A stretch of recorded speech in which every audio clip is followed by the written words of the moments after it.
Hello नमस्कार साथियों। दोस्तों, आज की इस कहानी में एक नाबालिग लड़की एक नाबालिग प्रेमी के साथ मिलकर अपने दादाजी की हत्या कर देती है। हेलो नमस्कार साथियों, मैं केशव सैनी आपके सामने एक नई स्टोरी लेकर आया हूँ। साथियों, आज की जो कहानी है वो है मुजफ्फरपुर की। साथियों, अगर आप हमारे यूट्यूब चैनल पर पहली बार आए हो तो चैनल को सब्सक्राइब करें, वीडियो को लाइक करें और शेयर करें। साथियों, आज की जो कहानी है वो है मुजफ्फरपुर की। बिहार में एक ज़िला पड़ता है मुजफ्फरपुर, और उस ज़िले में एक थाना पड़ता है मिठनपुरा, और उस थाना क्षेत्र में एक गांव पड़ता है कालीवाड़ी।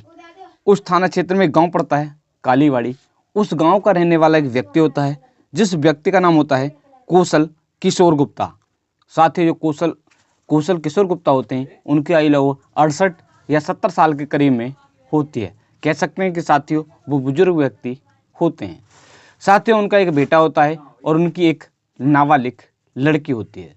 साथियों, वो एक स्कूल में कॉलेज में पढ़ा किया करती थी, और उसी कॉलेज में रहने वाला एक छात्र होता है, और उसी कॉलेज में पढ़ने वाला एक नाबालिग छात्र होता है, जिससे वो लड़की प्यार करती थी, या कह सकते हैं कि उसके साथ उसका प्रेम प्रसंग चल रहा होता है। साथियों, उसके जो दादाजी होते हैं वो उसको गाली गलौज करते थे और कभी कभी उसको बैड टच किया करते थे। साथियों, जिससे वो परेशान हो जाती है। परेशान होने के पश्चात वो एक दिन अपने जो नाबालिग प्रेमी होता है उससे कहती है कि ऐसे ऐसे मेरे जो दादाजी हैं उस दादाजी के बारे में बताती है, और कहती है कि उनको रास्ते से कैसे हटाया जाए। साथियों, इसके पश्चात अब दोनों प्लान बनाते हैं।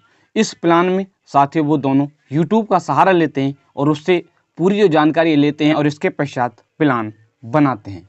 प्लानिंग के अनुसार दिन सोमवार होता है। 13 जनवरी की शाम जो लड़की होती है वो खाने में नशे की गोलियां डाल देती है। साथ ही जो नशे की गोलियां होती हैं उनको खाने में डाल देती है, जिसको जब लोग खाना खाते हैं, खाना खाने के पश्चात जो उसके माता पिता होते हैं, उसके परिवार वाले होते हैं, वो सब नशे में हो जाते हैं। अब जैसे ही नशे में हो जाते हैं, इसके पश्चात वो फ़ोन कर अपने जो उसका प्रेमी होता है, जो नाबालिग प्रेमी होता है, उसको बुला लेती है। इसके पश्चात वो अपने दादा की गला घोंटकर ईंट से पीट कर हत्या कर देती है। इसके पश्चात वो दोनों उसके जो दादा होते हैं, दादा पर लगभग 38 बार चाकू से वार करते हैं। इसके पश्चात वो जो घर के मोबाइल फ़ोन होते हैं, जो उसके माता पिताजी के मोबाइल फ़ोन होते हैं, उनको भी अपने प्रेमी को दे देती है और उनको फेंकवा देती है। इसके पश्चात उसका जो प्रेमी होता है वो वहाँ से चला जाता है। साथ ही वहाँ से जाने के पश्चात वो एक जैकेट पहन कर आता है और उस जैकेट को रास्ते में निकालता है। साथ ही वहाँ पर CCTV कैमरा लगा होता है, उसमें वो जिस समय जैकेट निकालता है तो वो कैद हो जाता है। इसके पश्चात वो अपने घर चला जाता है। अब सुबह के समय 14 जनवरी सन 2024 दिन मंगलवार होता है।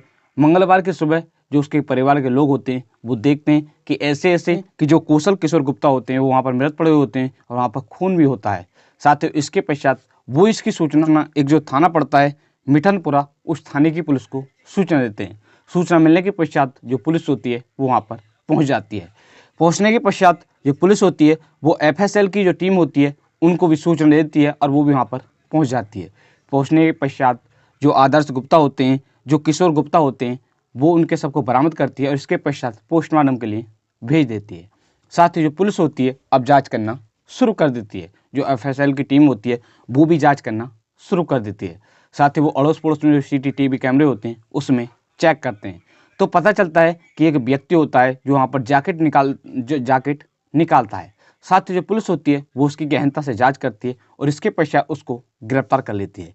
गिरफ्तार करने के पश्चात उससे पूछताछ की जाती है, तो वो बताता है कि ऐसे ऐसे मैं उसका प्रेमी हूँ, जो ख़त्म हुए हैं या जिसकी हत्या की है उनकी जो पोती है, मैं उसका प्रेमी हूँ। साथ ही जो पुलिस होती है इसके पश्चात वो जो लड़की होती है, जो नाबालिग लड़की होती है, उसके फ़ोन की कॉल डिटेल चेक करती है, तो उसमें पता चलता है कि ऐसे ऐसे उस दिन वह व्हाट्सअप के जरिए जो उसका प्रेमी होता है उससे बात करती है। साथ ही जो पुलिस होती है वो इसके पश्चात जो लड़की होती है, जो नाबालिग लड़की होती है, उसको गिरफ्तार कर लेती है। गिरफ्तार करने के पश्चात वो उससे पूछताछ करती है।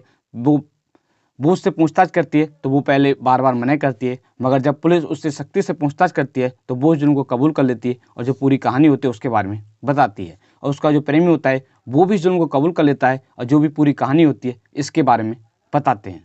SDPO बंसीमा देवी ने बताया है कि पुलिस ने 15 जनवरी सन 2025 को इस केस का खुलासा कर दिया है।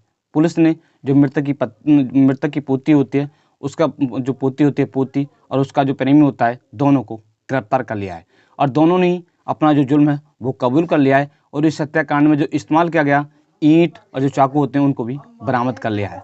साथियों, इनके साथ सख्त से सख्त कार्रवाई की जाएगी। साथियों, आज की इस कहानी को सुनाने का उद्देश्य किसी भी व्यक्ति का दिल दुखाना नहीं है, किसी को परेशान करना नहीं है, सिर्फ आपको जागरूक करना है कि आज हमारे समाज में जो लोग हैं वो किस तरह की हरकत कर रहे हैं।